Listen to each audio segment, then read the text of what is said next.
aad baan u salaamayaa dhammaan marti sharafka qiimaha badan leh ee ka soo qayb galay munaasabaddan xildhibaan cabdicasiis. Xildhibaan cabdicasiisna aad iyo aad baan u salaamayaa, u soo dhowaynayaa. Runtii waa madal aad iyo aad u qurux badan, wuxuuna jebiyey xayndaab weyn oo ay ku soo dhiiran waayeen musharaxiinta allah mustacaan ee gobolka u sharaxan, hadday tahay golo deegaan iyo hadday tahay golo wakiilaba. Maalmihii u dambeeyey ama bilihii u dambeeyey haddaa miidiyaha aad ula socoteen waxaad arkayseen Hargeysa iyadoo aad loo kala jiidanayo xildhibaanada sanadka. Maanta u dambeysay iyo maalmihii u dambeeyey waxaa aad la isugu hayay oo loo kala jiidanayay maayirka beddeli doonaa maayirka iminka jooga Hargeysa. Maayirkii beddeli lahaa baa aad loo kala jiidanayay. Haddana ma hayno Burco, maayirro tartamaya ma hayno, xildhibaano tartamaya ma hayno. Hadhowna sidaa aynu iminkaba maxaan ku rahday aynu golayaasha aynaan uga muuqanayn baynu hadhowna ay u yaraanaysaa saameynteennu oo ay u yaraanaysaa waxqabadkeennu. Xildhibaan cabdicasiis runtii aad iyo aad baan uga mahad celinayaa xayndaabka uu jebiyey, sidaa uu dhallinyarada maxaan ku idhahday aqoonyahanka ururada arrimaha bulshada uu maxaan ku idhahdayey uu ugu soo dhiiriday inuu codka u weydiisto. Kolley hadalka badin maayo oo waa layga dambeeyaa, munaasabaddan waa gebagebo. Waxaan ku soo gebagabaynayaa un xildhibaana dee inta kuu codaysay iyo intaan kuu codaynba kolley hadhow haddii aad soo baxdo waxaad noqonaysaa xildhibaankoodii. Waxqabadka ay maanta sheegteen iyo kuwo kaloo ka badanba way sugaysaa. Burco aad bay uga aradan tahay kaabayaashii dhaqaale oo dhan. Burco aad bay magaalooyinka kale uga bilic hoosaysaa. allah mustacaan inaad fadhiyada iyo kulannada iyo munaasabadaha aad bulshada reer Burco kula kulmayso aad intan ka sii badiso, dhowr jeer aad la soo kulanto.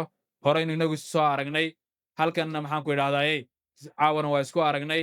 Inaanad ka dhex bixin dhallinyarada, arrimaha bulshada aanad ka dhex bixin, aqoonyahanka aanad ka dhex bixin, aad la tashato, aad iyaga maxaan ku idhahdayey aad ka dhigato gidaar. Hadhowna maxaan ku idhahdayey markaad soo baxdana aanad xildhibaan albaabka ka soo xidhan iyagana aad markaas soo dhowayso oo xafiiskaaga ku qaabisho oo la shaqayso. Gaar ahaan ururada arrimaha bulshada qodob aad iyo aad u muhiima uu ka dhawaaji. Qodobkaasi wuxuu ahaa haddii aan soo baxo aan maayir noqdo waxaan xafiis ka siin doonaa ururada arrimaha bulshada dhan, waxaan xafiis ka siin doonaa dowladda hoose. Qodobkaasi runtii aad buu idin anfacayaa, waxaana fili karaa waa qodobka keliya hatay ururada arrimaha bulshada ugu codayn karaan, waayo ma haysta meelaa ku sirtaan, dowlad kuma tiirsanidin.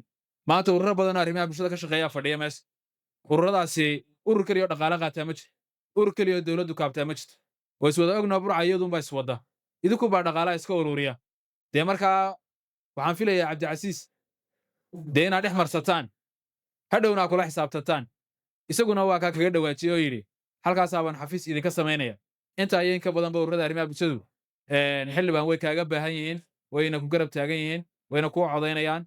Intaasaan ku soo koobaya hadalkayga. waxaadna halkan isugu keenay marka labaadna waxaan u mahadcelinaynaa musharax cabdicasiis waan rajeynayno inuu soo baxo hamigiisa inuu maayir noqdana maxay noqotay bowdhumowo dee kolley wax badan buu inoo sheegay, wax badan buu inoo ballan qaaday, wax badan buu hortiina ka sheegay. Waxyaabahaas oo dhan waxaa looga fadhiyaa sidii uu uga dhabayn lahaa una rumayn lahaa.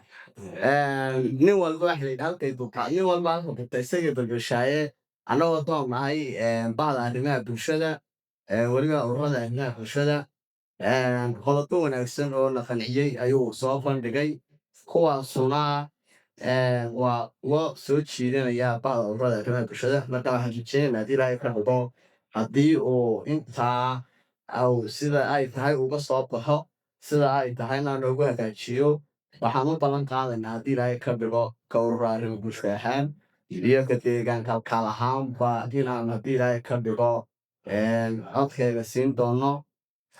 khayr baanan u rajeynaa. Wasalaamu calaykum.